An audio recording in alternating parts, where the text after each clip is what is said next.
तो चलिए दोस्तों वीडियो की शुरुआत करते हैं। सबसे पहले डिस्कस करते हैं बाजार को, क्योंकि बाजार से रिलेटेड कुछ ऐसी खबर निकल के आ रही है जो कि नेक्स्ट ट्रेडिंग सेशन बाजार के जो सेंटिमेंट्स है वो पूरी तरह से बदल सकती है। एग्जैक्ट वो खबर क्या है वो हम लोग इस वीडियो में डिटेल में समझेंगे। बट सबसे पहले निफ्टी के पिछले एक हफ्ते की परफॉर्मेंस को देख लेते हैं। पिछले एक हफ्ते में बाजार गिरा भी है और बाजार में तेजी भी दिखा है। 0.31% की गिरावट निफ्टी 50 में पिछले एक हफ्ते में देखने को मिली है। अगर पिछले एक महीने की बात करें तो यहाँ पर निफ्टी 0.6% हमें ऊपर दिख रही है। बट अगर हम बॉटम से कंपेयर करेंगे तो लगभग लगभग 4% के आसपास की रिकवरी हमें निफ्टी में देखने को मिल जाएगी बॉटम लेवल से। और बाजार में पिछले कुछ टाइम में जो रिकवरी देखने को मिला है उसका सबसे बड़ा कारण है ये यूएस और ईरान की जो कॉन्फ्लिक्ट है वो ऑफिशियली हमें एंड होती हुई दिखी थी सिंगापुर में फिजिकल साइनिंग के बाद। अब ये कॉन्फ्लिक्ट जब चल रही थी तब हमारा बाज़ार बहुत ज़्यादा गिर रहा था। गिरने का सबसे बड़ा कारण अगर देखोगे तो एक था क्रूड ऑयल और दूसरा था हमारा करेंसी, जो कि डॉलर के अगेंस्ट लगातार हमें वीक ही होता हुआ दिख रहा था। पिछले एक साल की बात करें तो हमारी जो करेंसी है रुपीस वो डॉलर के अगेंस्ट 10% से ज़्यादा वीक हो चुका है। और कुछ लोग इसको जस्टिफाइड करेंगे कि वॉर जैसी सिचुएशन में हमारी करेंसी तो वीक होगी, डॉलर का डोमिनेंस तो हमें देखने को मिलेगा ही, जो कि एक तरह से सही बात है। बट वॉर की जब सिचुएशन की बात हम करते हैं तो वो किसी एक कंट्री के लिए तो होता नहीं है। पिछले एक साल में इंडियन स्टॉक मार्केट को अगर कंपेयर करोगे यूएस स्टॉक मार्केट से तो यूएस स्टॉक मार्केट की परफॉर्मेंस बहुत ज़्यादा बेहतर दिखेगी इंडियन मार्केट से, जो कि यूएस पिछले एक साल में कई सारे प्रॉब्लम से घिरी हुई है और साथ में वॉर जैसी सिचुएशन भी पिछले 6 महीने में वो उन्होंने देखा है। तो फिर यूएस का मार्केट इतना अच्छा क्यों कर रहा है, हमारा मार्केट क्यों अच्छा नहीं कर रहा है, ये सवाल पूछा जाएगा। और इसका एक बहुत बड़ा कारण है इंडियन रुपीस, जो कि लगातार वीक हो रही है। अब जो लोग जस्टिफाइड कर रहे थे ना कि वॉर जैसी सिचुएशन में तो करेंसी वीक होती ही है, तो एक तरह से चलो ठीक बात है आपका। बट जब हम बात करते हैं पाकिस्तान रुपीस के बारे में तो पिछले एक साल में अगर उनके परफॉर्मेंस डॉलर के अगेंस्ट देखोगे तो हमसे बहुत ही ज़्यादा बेहतर दिखेगा। पिछले एक साल में पाकिस्तान करेंसी 1.7% स्ट्रांग रही है डॉलर के अगेंस्ट। सोचो, जो कंट्री की इकोनॉमी बहुत ही ख़राब है, कंडीशंस डेट के हिसाब से देखोगे तो बहुत ही गंदे हैं, उस कंट्री का परफॉर्मेंस पिछले एक साल में डॉलर के अगेंस्ट हमें अच्छा दिख रहा है। और हमारी करेंसी जो कि डॉलर के अगेंस्ट 10% तक गिर चुकी है, जो कि लगातार हम अच्छे परसेंट से इकोनॉमिक को भी ग्रो करते हैं। तो ये सारी चीज़ें क्या सवाल क्रिएट नहीं करती हैं कि यही सारी चीज़ें बाज़ार के गिरावट का एक मेन कारण है। और ये सारी चीज़ों को अगर आप छोड़ भी दोगे ना, अगर आप पाकिस्तान के करेंसी को इंडियन रुपीज़ से कंपेयर करोगे ना तो वहाँ पर भी हमारे इंडियन रुपीज़ का जो परफॉर्मेंस है वो बहुत ही ज़्यादा पुअर दिखेगी। पाकिस्तान करेंसी हमारे इंडियन रुपीज़ के कंपैरिजन में 11.5% स्ट्रांग हुई है पिछले एक साल में। तो क्या ये प्रॉब्लम की बात नहीं है? ऑब्वियस सी बात है कि सभी चीज़ें कहीं से भी अगर आप जोड़ोगे तो वो करेंसी पे ही आएंगी। और हमारी करेंसी जो ख़राब परफॉर्म की है वही सबसे बड़ा कारण बना था बाज़ार के गिरावट का। और जब सीज़ फायर हमें देखने को मिली तो उसके बाद जो रिकवरी आया है उस रिकवरी में हम वो नहीं देख पाए जो हम उम्मीद कर रहे थे, यानी कि एक शानदार रिकवरी। और वो भी इसलिए नहीं दिखा क्योंकि हमारी करेंसी में बहुत हेवी रिकवरी नहीं दिखी है, वो लगातार हमें वीक ही रहता हुआ दिखा है। सो अब दोस्तों वीडियो में आगे बढ़ने से पहले बात कर लेते हैं सेबी रजिस्टर्ड टेलीग्राम चैनल के बारे में, जिसको आप ज्वाइन कर लो। लिंक इसका डिस्क्रिप्शन में दिख जाएगा।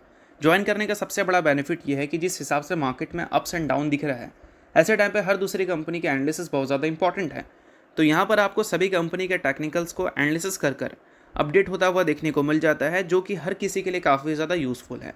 और इसके लिए आप चैनल को ज्वाइन कर फ्री में आप चेकआउट भी कर सकते हैं इन कंपनी के प्रॉपर टेक्निकल्स, जिससे आपको आइडिया लगेगा कि अभी इन कंपनी में क्या चल रहा है। तो without wasting any time link description में है, लिंक की तरफ जाकर चैनल को फ्री में ज्वाइन कर लो। इन सारी चीज़ों के बाद कुछ खबर अब हमें ऐसी देखने को मिल रही है जो कि हमारी करेंसी को और भी ज़्यादा वीक कर सकता है अगर चीज़ें बिगड़ती हैं। तो न्यूज़ फिलहाल दोस्तों ये है कि सीज़ फायर का वॉलेशन हो चुका है स्टेट ऑफ हॉर्मोज में, और इस चीज़ को ट्रंप ने एड्रेस कर यूएस ने स्ट्राइक किया है ईरान के ऊपर। और ये सारी चीज़ें एक तरह से शॉकिंग हैं क्योंकि अभी रिसेंटली सीज़ फायर की खबर हमें देखने को मिली थी, और इतनी जल्दी सीज़ फायर की वॉलेशन अगर होगी तो कहीं ना कहीं ये सेंटिमेंट सुधारने की जगह और भी ज़्यादा बिगाड़ सकता है। और इन सारी चीज़ों के बाद अगर हम बात करें ईरान के रिस्पॉन्स के बारे में, तो ईरान ने भी भाई कुछ ऐसा नहीं कि चुप्पी साधी हुई है, ईरान ने भी लॉन्च किया है retaliation strike against US military position in the Gulf region. यानी कि यूएस की जो मिलिट्री पोजीशन है गल्फ में, उस पर उन्होंने रिटेलिएट किया है तब जब यूएस ने स्ट्राइक किया था ईरान पे सीज फायर वॉलेशन को लेकर। अब ये सारी चीज़ें हमें क्या हिंट दे रही हैं? सिंपल हिंट तो ये है कि क्रूड ऑयल का जो प्राइसेस है वो नेक्स्ट ट्रेडिंग सेशन हो सकता है कि हमें गिरती हुई नजर ना आए, ये फ्रेश टेंशन की वजह से। बट सभी चीज़ें डिपेंड करती हैं भाई कि ये टेंशन को कूल डाउन किया जाएगा या फिर ये टेंशन और भी ज़्यादा बढ़ेगी, क्योंकि दोनों कंट्री तो भाई ईगो वाली है। कोई कंट्री ऐसी तो नहीं बोल सकते हैं कि अपने ईगो को साइड कर कर माइंड से सोचेगी। दोनों कंट्री ईगो की वजह से ही चीज़ें इतना ज़्यादा ख़राब करती थी। अब अगर मान लो ईगो क्लैश फिर से हमें देखने को मिलता है तो चीज़ें बिगड़ सकती हैं। बट अगर अच्छी तरह से सोचा जाए तो हो सकता है कि ये वॉर को फिर से ये दो कंट्री हमें शुरू करती हुई देखने को ना मिले। अब देखो दोस्तों, मेंशन है यहाँ पर 25 जून की बात है। इनिशियल अटैक जो है वो ईरान के साइड से ही हमें देखने को मिला था। वन वे अटैक देखने को मिला था ड्रोन से। सिंगापुर की कार्गो शिप नियर ओमान हमें देखने को मिल रही थी और वहाँ पर ईरान की अटैक हमें देखने को मिली थी ड्रोन्स के ज़रिए। अब उसी के रिप्लाई में पुलिस वॉरेशन यहाँ पर कहा यूएस प्रेसिडेंट डोनाल्ड ट्रंप ने, और फिर उसके बाद यूएस ने अटैक किया था ईरान के ऊपर। अब इसके बाद ईरान की जो स्टेटमेंट्स आई हैं उस स्टेटमेंट पे एक चीज़ क्लियर कर दिया गया है कि कोई ऐसी प्रॉब्लम वाली बातें हुई नहीं है, सभी चीज़ें बैक टू नॉर्मल हो चुका है। बट अगर इतनी जल्दी चीज़ें ऐसी ही सुनने को मिल जाएं तो कभी भी चीज़ें बैक टू नॉर्मल से बैक टू वॉर में कन्वर्ट हो सकता है, ये भी हम बोल सकते हैं। ठीक है, तो ये सारी चीज़ों पे आपको ध्यान रखना है। बाकी ये सारी चीज़ें अगर होंगी तो कुछ कंपनीज तो परेशान होंगी, जिसमें पहली कंपनी है इंटरग्लोब एविएशन लिमिटेड, जिसको हम प्यार से इंडिगो भी बोलते हैं। अब इंडिगो जो है इंडिया की एयरलाइन इंडस्ट्री का 63 से लेकर 64% का मार्केट शेयर लेकर बैठी है। और एयरलाइन इंडस्ट्री में जो सबसे मोटा खर्चा होता है ना, वो फ्यूल में ही होता है। लगभग 50% पैसा खर्चे का फ्यूल में ही चला जाता है। और ऐसी चीज़ों के बाद क्रूड ऑयल के प्राइसेस अगर हमें बढ़ते हुए दिखें तो वापस से इंडिगो जैसी कंपनीज परेशान हो जाएंगी, क्योंकि इनके एक्सपेंसेस बढ़ जाएंगे। और एक्सपेंसेस अगर बढ़ गया तो प्रॉफिट्स डाउन हो जाएगा, और प्रॉफिट्स अगर डाउन होगा तो ऑब्वियस सी बात है इन कंपनीज के शेयर को मार्केट तोड़ेगी। और रिसेंट टाइम में इस कंपनी में जो बड़ी तेज़ी आपने देखा था ना, वो सीज फायर की वजह से देखा था। अब सीज फायर के वॉल्यूशन की न्यूज़ हमें सुनने को मिलेगी तो ऑब्वियस सी बात है कि चीज़ें इस कंपनी के लिए बिगड़ सकती हैं फिर से, तो फिर से गिरावट दिख सकती है। बट ये सभी चीज़ें उसी बात पर डिपेंड करता है कि चीज़ें और ख़राब होंगी या फिर चीज़ों को यहाँ से बेहतर किया जाएगा। और अगर चीज़ें ख़राब होती हैं तो एक और कंपनी है भाई जो कि वॉर की वजह से ही गिरी थी और वॉर की वजह से ही रिकवर कर रही है। अब चीज़ें अगर ख़राब हुई तो रिलायंस इंडस्ट्रीज से कंपनीज भी परेशान होगी, क्योंकि ये ऑयल रिफाइनिंग करती है। और ऑयल रिफाइनिंग कंपनी ऑब्वियस सी बात है ऑयल के प्राइजेस से बहुत ज़्यादा परेशान होती है। अगर प्राइजेस बहुत ज़्यादा बढ़ गए तो इनके मार्जिन्स कम हो जाते हैं, और कम हो गए तो काफ़ी अच्छे मार्जिन्स हो जाते हैं। तो इस वजह से better profit and better revenue भी रिपोर्ट ये करने लगती है। अब देखते हैं कि ये सारी चीज़ें रिलायंस को कितना डिस्टर्ब करता है। और इसके अलावा एक और कंपनी है जिसका नाम है IOCL, यानी कि इंडियन ऑयल कॉरपोरेशन लिमिटेड। ये भी ऑयल रिफाइनिंग करती है।